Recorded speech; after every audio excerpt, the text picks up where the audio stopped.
We're in this awkward season, not awkward, great week where Christmas has ended, but the new year hasn't begun. And if you've been a part of Community Covenant Church over the last couple of years, a lot of, most recently, the last few years, we've taken the Sunday following Christmas, and we've used it as an opportunity to equip and resource families to have church at home. Recognizing that our spiritual walk with Jesus doesn't just happen when we're in the four walls of a church building. No, it's something that we are equipped to carry out the other 160 some hours of the week, and we're equipped every single day of the year. But it's kind of fun to sit here at the end of the very last day of a year and to look forward with anticipation to what God is going to do. And so it was only perfect to start this series that says, I'll do it tomorrow. Because chances are you may have already started, or maybe you've just given up on resolutions and you don't even do those anymore. But maybe there's a few things that you're like, you know what? A new year gives a great opportunity to change a little bit. Maybe it's a habit about healthier eating. Maybe it's you're going to work out more. Maybe it's the way that you spend your finances. In a lot of ways, just a fresh start of a new year provides this joy and this excitement. And so over the next few weeks in January, we're going to talk about this idea of what does it look like to allow God to have a seat in our change agent action, to allow God to be the one who brings the change in our lives, to cooperate with Him, to participate with Him in the change that He wants us to be about. Because sometimes we can just will ourselves to change things, but that's not God-honoring change. We want to be joining God in the work that He is doing, changing as He equips us and changing as He leads us to change. But as we begin to have that conversation, we can't just simply jump into what will be and the future without looking backwards. You know, this week, among other things, there was the Pop-Tarts bowl game won by Kansas State University. A few fans. We really wanted to get the Pop-Tarts mascot to come and go through the whole toaster thing and give you all a giant Pop-Tart to eat from this morning, but that wasn't quite in our budget for this year, so we'll have to put that into next year's budget and not do it. So, but as I was watching the Pop-Tarts Bowl and as I've been watching TV leading up to Christmas, there's been a couple of ads that have caught my eye, and they talk about this yada yada concept. This yada yada concept, and it's particularly cell phone companies, and they're talking about yada yada. You know, you're reading through a contract and then yada yada. Basically meaning it's the details that you don't really need to pay attention to. Like, they're there, but you don't really need to pay attention to. It doesn't really matter. But God has a different perspective on the word yada, and we're going to uncover that a little bit this morning. I want to encourage you, if you brought a Bible, to open with me to the 5th book of the Old Testament. It is Deuteronomy. If you didn't bring a Bible, there's one in the seat that you're sitting on, or next to you, or behind you, or in front of you. We want to be people who open the Word of God together, not just in 2023, but looking ahead into 2024 as well. And what does God have to say? What does God have to say about yada yada and the details that we tend to glaze over? Deuteronomy is a book that actually captures this word yada, and in the Hebrew language, it means to remember. In the Hebrew language, it means to recall, to know, to base the evidence on what you have seen and know to be true. It's this remembering and this recalling, and we're going to see that over and over again this morning in our text in Deuteronomy chapter 11. Because if we're going to truly dive into 2024 and say, God, whatever you want to change in and through me, I want to participate with, then we have to begin by looking back and remembering who God is and what He has done. So Deuteronomy chapter 11, beginning in verse 1. Deuteronomy picks up the story of the Israelite people, these people who God has called out of slavery, who has called and to be His people, and He is leading them, and He has prepared to lead them into this promised land. However, the previous generation said, God, we're not sure we can trust you. We're not really going to believe you. Yes, we saw all these incredible things happen. You led us out in an incredible way. You set us free with so much power, so much authority, but we're not sure we can really trust you. And so the repercussions for that was that they were then said, okay, it's not going to be you, this generation, that's going to enter the promised land. It's going to be your children that enter the promised land. You're going to have to wait. You're going to have to to allow God to bring up another generation that's going to truly trust me. And so it's as this new generation is preparing to enter into the promised land that God has prepared for them. That they're standing on the edge, kind of like we are. 2024 is right here. The promised land, this new reality for them is standing right here. And as they prepare to enter into that new season, that new time, Moses is recalling for them, calling them to yada, calling them to remember as they prepare to go forward. And this is where we pick up in chapter 11. Moses says, "Love the Lord your God and keep his requirements, his decrees, his laws, and his commands always." As you prepare to enter this new land, here's what it says. Love the Lord your God. Keep his requirements, his decrees, his laws, and his commands. Not just when it's convenient, but always. And he goes on in verse 2, he says, remember, yada. Remember today that your children were not the ones who saw and experienced the discipline of the Lord your God, his majesty, his mighty hand, his outstretched arm, the signs he performed and the things he did in the heart of Egypt, both to Pharaoh, king of Egypt, and to his whole country. What he did to the Egyptian army, to its horses and chariots, how he overwhelmed them with the waters of the Red Sea as they were pursuing you, and how the Lord brought lasting ruin on them. Moses calls to their mind and says, yada, yada, remember this. Don't just put it as a detail of something that would made a great story, but recall this. Bring this back to your mind. Remember how God was faithful to you. Remember how God did an incredible work in setting you free. He calls this to mind because remembering is an active practice. Remembering is an active practice. Moses needs to call the people back into this because the default for us is to just keep going. The reason that Netflix and Hulu and YouTube keep playing videos is because you are conditioned to just let it ride. Your day. You don't have to do much. The sun rises and you just go throughout your day.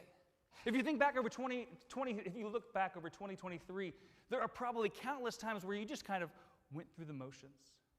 But this pausing, this taking intentional time to remember and to look back is an active practice. It requires something of us to dive into that and say, all right, I want to look back. I want to pause. I want to stand where I am and look back. The things that happened, the things I learned, and the ways that I saw God at work. For the Israelites, it was remembering how God had disciplined them for their disobedience, and he had disciplined them, same word, in his action of providing for them. He was preparing them for an incredible work ahead of them. God didn't just step into this mighty act to kind of miss the boat. No, he did this incredible salvation for them. He provided for them in incredible ways so they could recall over and over and over again. And we see that as you keep reading through Scripture. You get to the Psalms, you get to later texts in the Old Testament. This is a very important part of their story that changes everything. Maybe for you, 2023 had some things that changed everything. Maybe they were good. Maybe you moved to Omaha. Maybe you bought a new house. Maybe you started a new job. Maybe there's some heaviness to 2023 and it changed everything. A medical diagnosis, bankruptcy, the loss of a loved one. Things that you didn't plan on happened and it changed everything for you.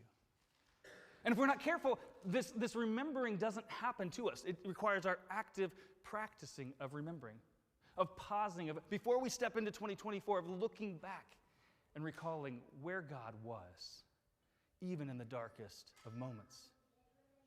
Because this generation that Moses is talking to saw the darkness. They saw the desperation on their parents' faces and their grandparents' faces as they realized the gravity that they would not enter the promised land because of their sin and their disobedience.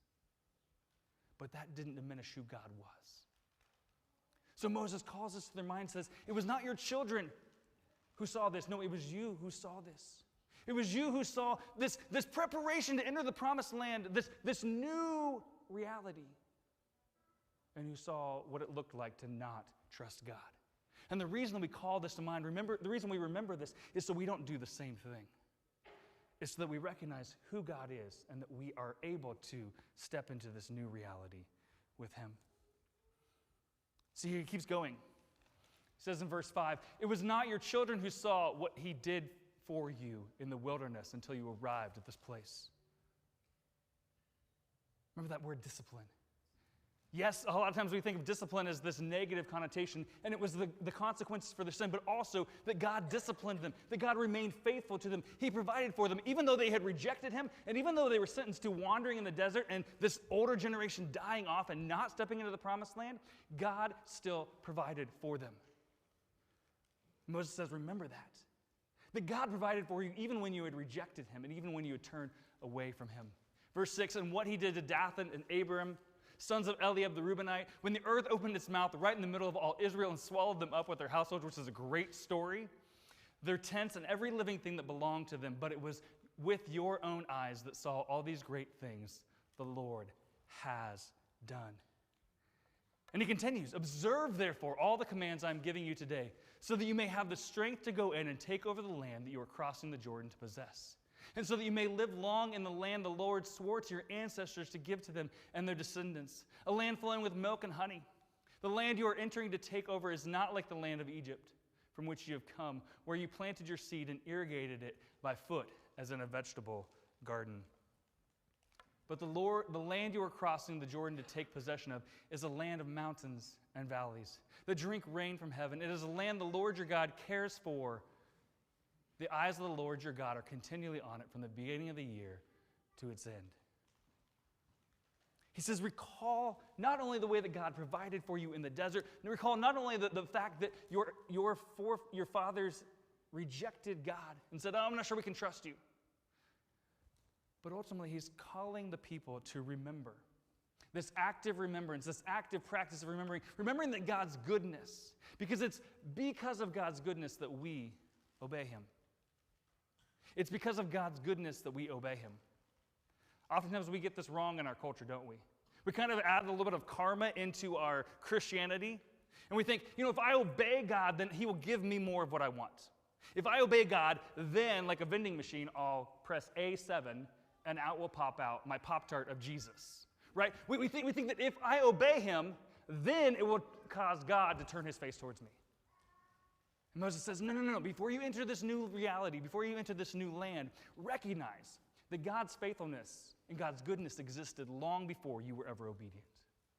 God was good and God was faithful to you. God was good and faithful to you even when you had rejected him. Now you might be in this room today and thinking, but I've never rejected God. I've never turned away from God. I've never said, God, I don't want to do that.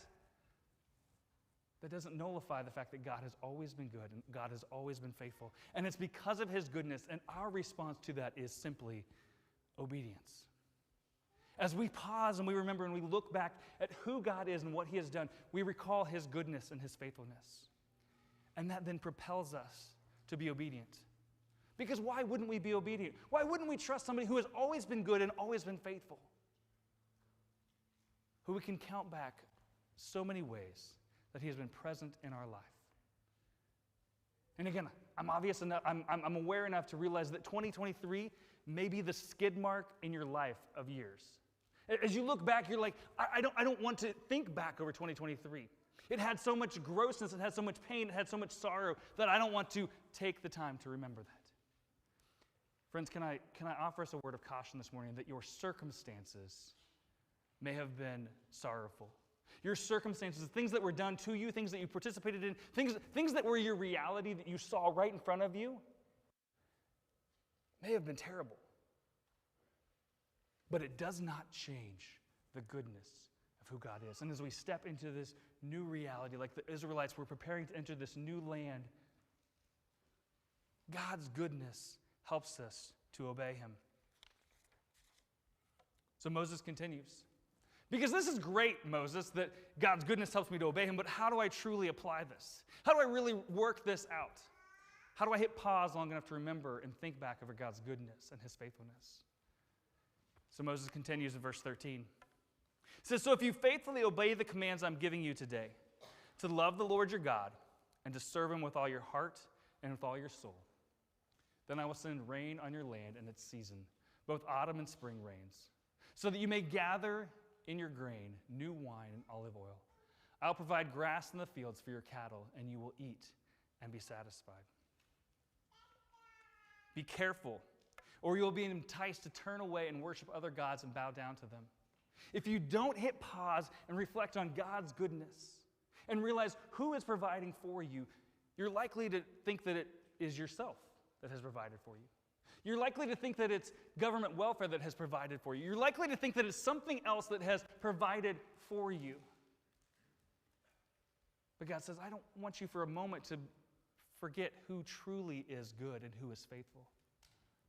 Verse 17, then the Lord's anger will burn against you, and he will shut up the heavens so that it will not rain, and the ground will yield no produce.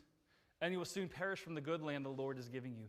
Fix these words of mine in your hearts and minds. Tie them as symbols on your hands and bind them on your foreheads.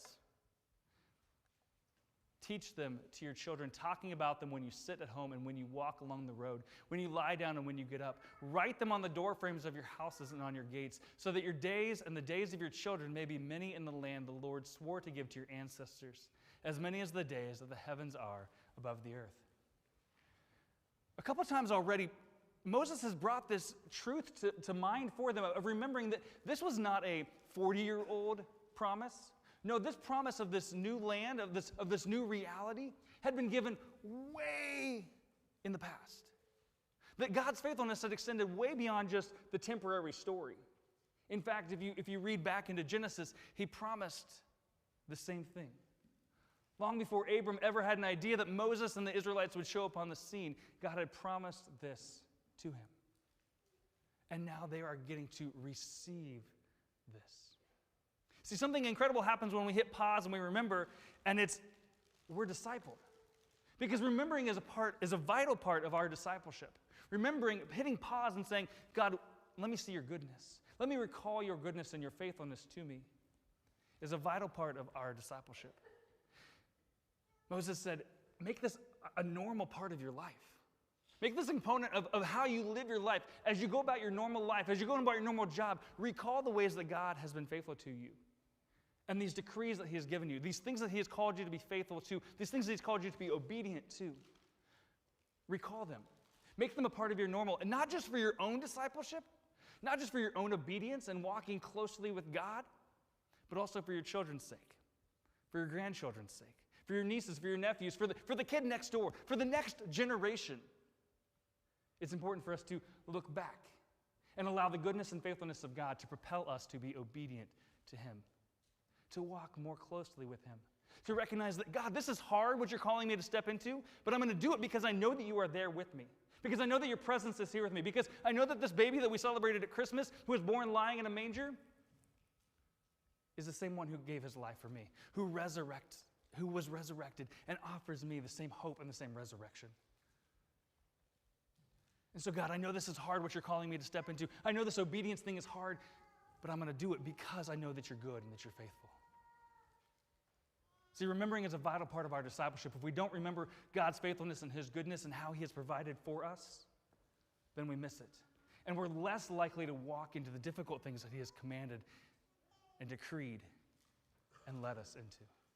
The relationships that we have with our neighbors, with our coworkers, with our family members, we're less likely to pray about them if we don't think that God answers prayer. But if we remember that God is faithful to the prayers of his people, then man, all of your neighbors, all of your coworkers, all of your family members are just sitting ducks waiting for the gospel to be broken into their lives because you've been praying for them, because God is faithful and he is good.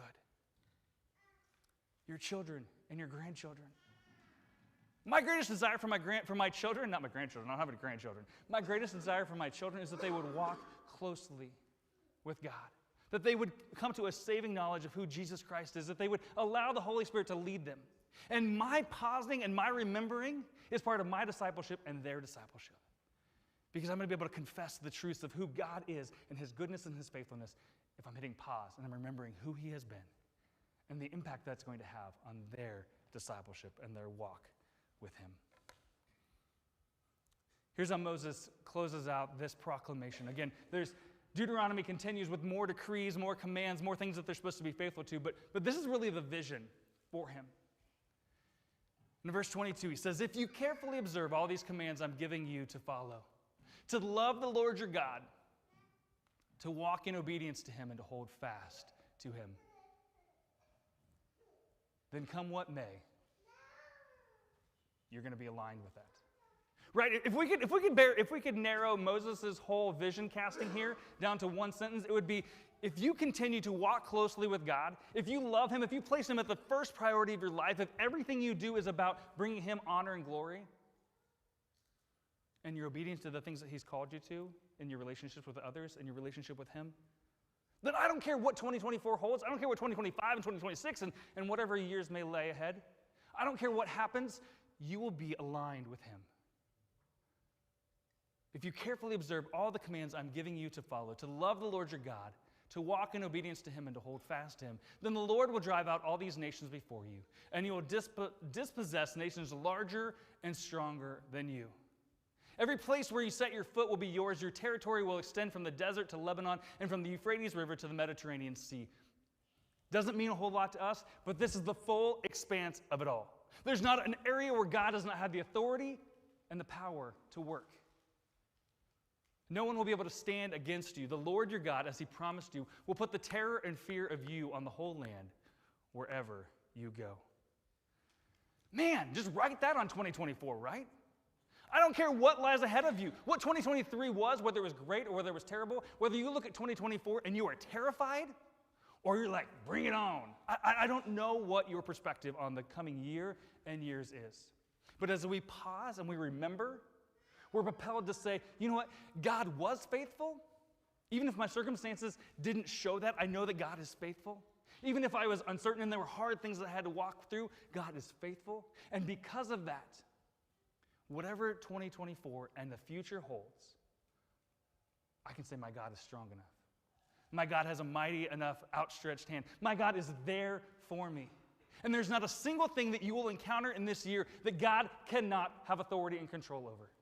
As we surrender that to him, as we allow him to lead us, as we're obedient to him. Proverbs 3, 5, and 6 says, trust in the Lord with all your heart and lean not on your understanding. In all your ways, the small things, the big things, in all your ways acknowledge him. Be riveted to him. Make him the Lord. Allow him to lead you. Be submitted to him. And he will direct your path. Right? If we could write these verses on 2024, we'd all go gallantly into the year to come, knowing that whatever your perspective on the year to come may be, because of God's faithfulness and his goodness, he will be there, continuing to be faithful and good. Verse 26.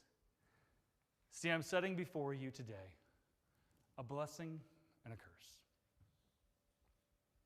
I'm setting before you a path, and you get to choose into 2024. The blessing if you obey the commands of the Lord your God that I'm giving you today. The curse if you disobey the commands of the Lord your God and turn away from the way that I commanded you today by following other gods, which you have not known. Friends, as your pastor, I don't want to sugarcoat it. You can't just glaze through 2024. It takes active practice of remembering God's faithfulness and his goodness and choosing the active practice of being discipled by him, by his word, by being obedient to him. It takes the active practice of saying, God, I surrender. I want to love you above all else, and I want to obey you. And resting in his goodness and his faithfulness. And so as we step into 2024, this blessing and this curse remains for us. This blessing that God will remain with us regardless of whether you reject him. It does not change the fact that he is good and he is faithful. Does not change if you reject him. If you walk out of here this morning and you're like, that whole pastor, his pizza pajama pants were a hogwash, and I don't want to have anything to do with the church anymore. I don't want to have anything to do with Jesus. I want to have anything to do with God because of those pizza pajama pants, which wouldn't be true. But you may say, I don't want to do this. God is still good, and God is still faithful. Think about the timing of when Moses is saying this. This is long before Jesus shows up on the scene.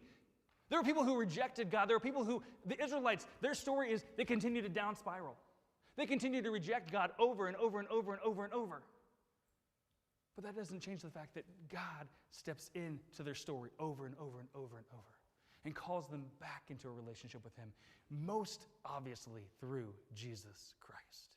That in his life and his death, in his burial, in his resurrection, is everything that we need for the restoration of a relationship back with him. Is all the proof of the goodness and the faithfulness of God that we need. There's a blessing and a curse. Are we going to be obedient? Are we going to hit pause and remember how good he has been? or we're going to allow our circumstances to overwhelm us. And we're going to live into that poor reality of other things and worshiping other things. See, remembering this active practice of remembering resets our focus on God. Not only of what happened in the past, but for the sake of the future. For our own discipleship and for the discipleship of our children. It refocuses us back on God. One of my favorite things to do with people is to bring up the trauma in their life and ask them, where was God? Where was Jesus in that? Because the reality is, even in the darkest moments that you've ever experienced, and even in whatever dark moments that may lay ahead, God has always been there. And sometimes it's just a matter of asking him, God, where were you? And allowing him to speak into that. Because he has never rejected you. He's never turned his back on you, and he will never reject or turn his back on you.